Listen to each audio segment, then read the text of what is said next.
Hello and welcome to Being Prodigy. Now put on your headphones and start learning. To get special study material, just contact us through the link in the description. Gender, religion and caste. Let us begin with gender division. This is a form of hierarchical social division seen everywhere, but is rarely recognized in the study of politics. The gender division tends to be understood as natural and unchangeable. However, it is not based on biology but on social expectations and stereotypes. Public-private division. Boys and girls are brought up to believe that the main responsibility of women is housework and bringing up children. This is reflected in a sexual division of labor in most families. Women do all work inside the home such as cooking, cleaning, washing clothes, tailoring, looking after children, etc., and men do all the work outside the home. It is not that men cannot do housework, they simply think that it is for women to attend to these things. When these jobs are paid for, men are ready to take up these works. Most tailors or cooks in hotels are men. Similarly, it is not that women do not work outside their home. In villages, women fetch water, collect fuel and work in the fields. In urban areas, poor women work as domestic helper in middle-class homes, while middle-class women work in offices. In fact, the majority of women do some sort of paid work in addition to domestic labor, but their work is not valued and does not get recognition. The result of this division of labor is that although women constitute half of the humanity, their role in public life, especially politics, is minimal in most societies. Earlier, only men were allowed to participate in public affairs, vote and contest for public offices. Gradually, the gender issue was raised in politics. Women in different parts of the world organized and agitated for equal rights. There were agitations in different countries for the extension of voting rights to women. These agitations demanded enhancing the political and legal status of women and improving their educational and career opportunities. More radical women's movements aimed at equality in personal and family life as well.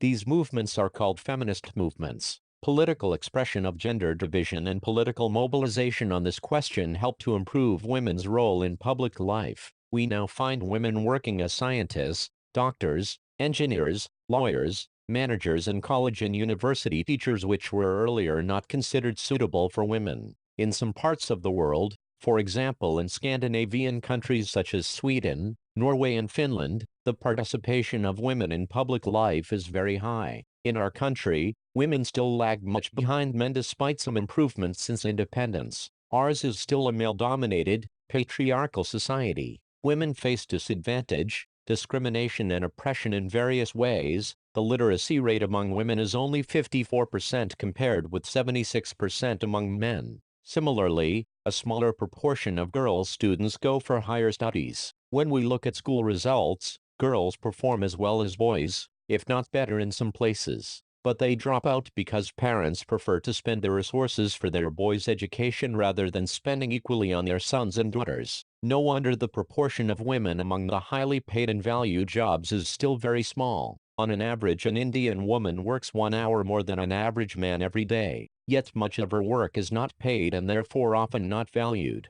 The Equal Remuneration Act, 1976 provides that equal wages should be paid to equal work. However, in almost all areas of work, from sports and cinema, to factories and fields, women are paid less than men, even when both do exactly the same work. In many parts of India, parents prefer to have sons and find ways to have the girl child aborted before she is born. Such sex-selective abortion led to a decline in child-sex ratio, number of girl children per thousand boys, in the country to merely 914. There are reports of various kinds of harassment, exploitation and violence against women. Urban areas have become particularly unsafe for women. They are not safe even within their own home from beating, harassment and other forms of domestic violence. Women's political representation. All this is well known, yet issues related to women's well-being or otherwise are not given adequate attention. This has led many feminists and women's movements to the conclusion that unless women control power, their problems will not get adequate attention. One way to ensure this is to have more women as elected representatives. In India, the proportion of women in legislature has been very low. For example, the percentage of elected women members in Lok Sabha has crossed 10% of its total strength for the first time in 2009. Their share in the state assemblies is less than 5%. In this respect, India is among the bottom group of nations in the world. See the graph below. India is behind the averages for several developing countries of Africa and Latin America. In the government, cabinets are largely all male even when a woman becomes the chief minister or the prime minister. This is Being Prodigy. To get special study material, just contact us through the link in the description. And please subscribe to show your support. One way to solve this problem is to make it legally binding to have a fair proportion of women in the elected bodies. This is what the Panchayati Raj has done in India. 1/3 of seats in local government bodies, in panchayats and municipalities, are now reserved for women. Now there are more than 10 lakh elected women representatives in rural and urban local bodies. Women's organizations and activists have been demanding a similar reservation of at least 1/3 of seats in the Lok Sabha and state assemblies for women. A bill with this proposal has been pending before the parliament for more than a decade, but there is no consensus over this among all the political parties. The bill has not been passed. Gender division is an example that some form of social division needs to be expressed in politics. This also shows that disadvantaged groups do benefit when social divisions become a political issue. Do you think that women could have made the gains we noted above if their unequal treatment was not raised in the political domain? Let us now turn to a very different kind of social division, the division based on religious differences. This division is not as universal as gender, but religious diversity is fairly widespread in the world today. Many countries including India have in their population followers of different religions. As we noticed in the case of Northern Ireland, even when most of the people belong to the same religion, there can be serious differences about the way people practice that religion. Unlike gender differences, the religious differences are often expressed in the field of politics. Consider the following. Gandhiji used to say that religion can never be separated from politics. What he meant by religion was not any particular religion like Hinduism or Islam but moral values that inform all religions. He believed that politics must be guided by ethics drawn from religion. Human rights groups in our country have argued that most of the victims of communal riots in our country are people from religious minorities. They have demanded that the government take special steps to protect religious minorities. Women's movement has argued that family laws of all religions discriminate against women, so they have demanded that government should change these laws to make them more equitable. All these instances involve a relationship between religion and politics, but they do not seem very wrong or dangerous. Ideas, ideals and values drawn from different religions can and perhaps should play a role in politics. People should be able to express in politics their needs, interests and demands as a member of a religious community. Those who hold political power should sometimes be able to regulate the practice of religion so as to prevent discrimination and oppression. These political acts are not wrong as long as they treat every religion equally. Communalism. The problem begins when religion is seen as the basis of the nation. The example of Northern Ireland in Chapter 3 shows the dangers of such an approach to nationalism. The problem becomes more acute when religion is expressed in politics in exclusive and partisan terms, when one religion and its followers are pitted against another. This happens when beliefs of one religion are presented as superior to those of other religions, when the demands of one religious group are formed in opposition to another, and when state power is used to establish domination of one religious group over the rest. This manner of using religion in politics is communal politics. Communal politics is based on the idea that religion is the principal basis of social community. Communalism involves thinking along the following lines. The followers of a particular religion must belong to one community. Their fundamental interests are the same. Any difference that they may have is irrelevant or trivial for community life. It also follows that people who follow different religions cannot belong to the same social community. If the followers of different religion have some commonalities, these are superficial and immaterial. Their interests are bound to be different and involve a conflict. In its extreme form, communalism leads to the belief that people belonging to different religions cannot live as equal citizens within one nation. Either one of them has to dominate the rest or they have to form different nations. This belief is fundamentally flawed. People of one religion do not have the same interests and aspirations in every context. Everyone has several other roles, positions and identities. There are many voices inside every community. All these voices have a right to be heard. Therefore, any attempt to bring all followers of one religion together in context other than religion is bound to suppress many voices within that community. Communalism can take various forms in politics. The most common expression of communalism is in everyday beliefs. These routinely involve religious prejudices, stereotypes of religious communities, and belief in the superiority of one's religion over other religions. This is so common that we often fail to notice it, even when we believe in it. A communal mind often leads to a quest for political dominance of one's own religious community. For those belonging to majority community, this takes the form of majoritarian dominance. For those belonging to the minority community, it can take the form of a desire to form a separate political unit. Political mobilization on religious lines is another frequent form of communalism. This involves the use of sacred symbols, religious leaders, emotional appeal, and plain fear in order to bring the followers of one religion together in the political arena. In electoral politics, this often involves special appeal to the interests or emotions of voters of one religion in preference to others. Sometimes communalism takes its most ugly form of communal violence, riots and massacre. India and Pakistan suffered some of the worst communal riots at the time of the partition. The post-independence period has also seen large-scale communal violence. Secular state communalism was and continues to be one of the major challenges to democracy in our country. This is Being Prodigy. To get special study material, just contact us through the link in the description, and please subscribe to show your support.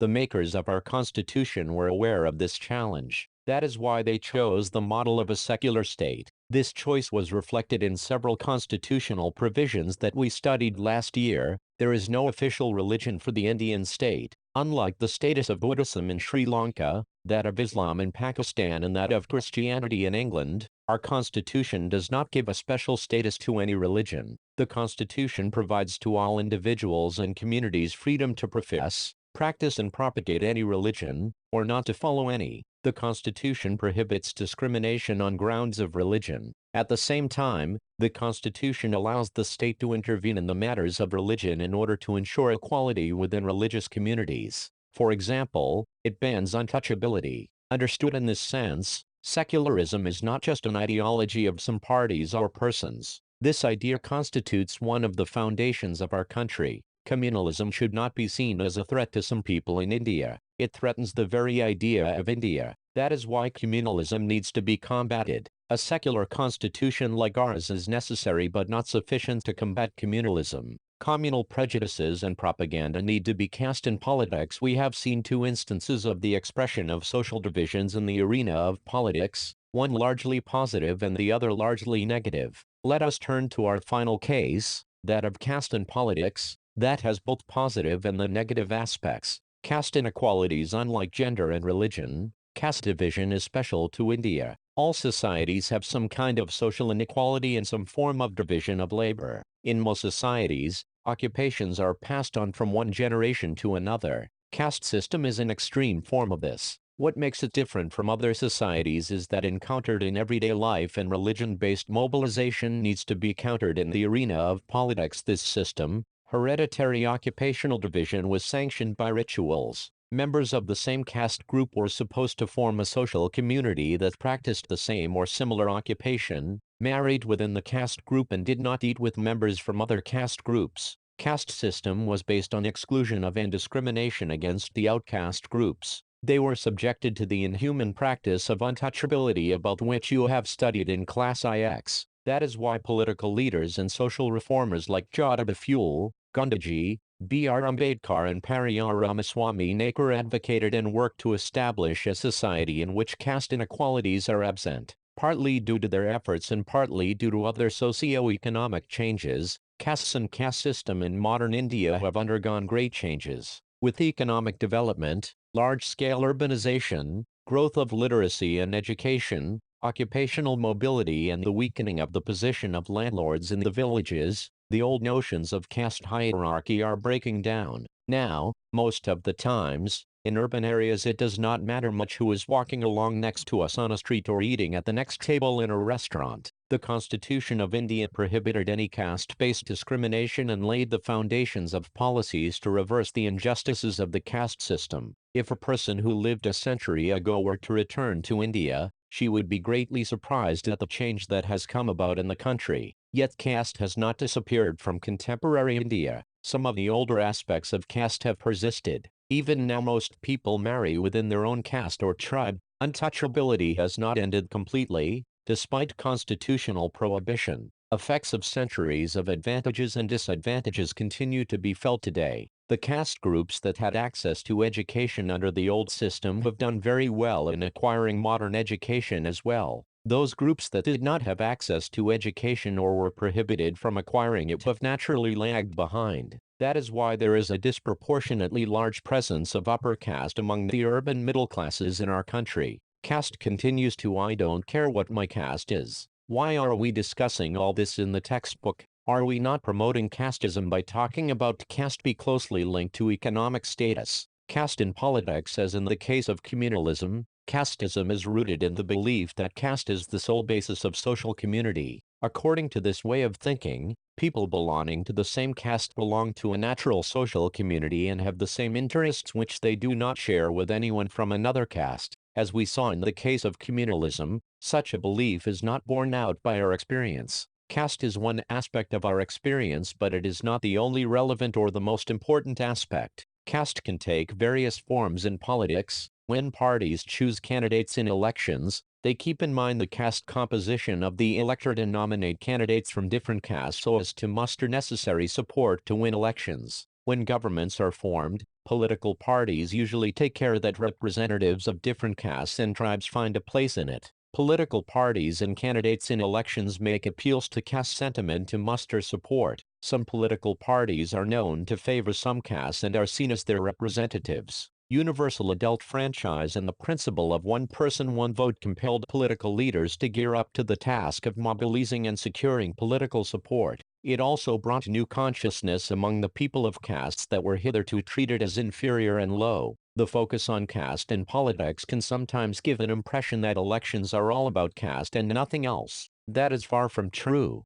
Just consider these. No parliamentary constituency in the country has a clear majority of one single caste. So, every candidate and party needs to win the confidence of more than one caste and community to win elections. No party wins the votes of all the voters of a caste or community. When people say that a caste is a vote bank of one party, it usually means that a large proportion of the voters from that caste vote for that party. Many political parties may put up candidates from the same caste, if the caste is believed to dominate the electorate in a particular constituency. Some voters have more than one candidate from their caste while many voters have no candidate from their caste. The ruling party and the sitting MP or MLA frequently lose elections in our country. That could not have happened if all castes and communities were frozen in their political preferences. Clearly, while caste matters in electoral politics, so do many other factors. The voters have strong attachment to political parties, which is often stronger than their attachment to their caste or community.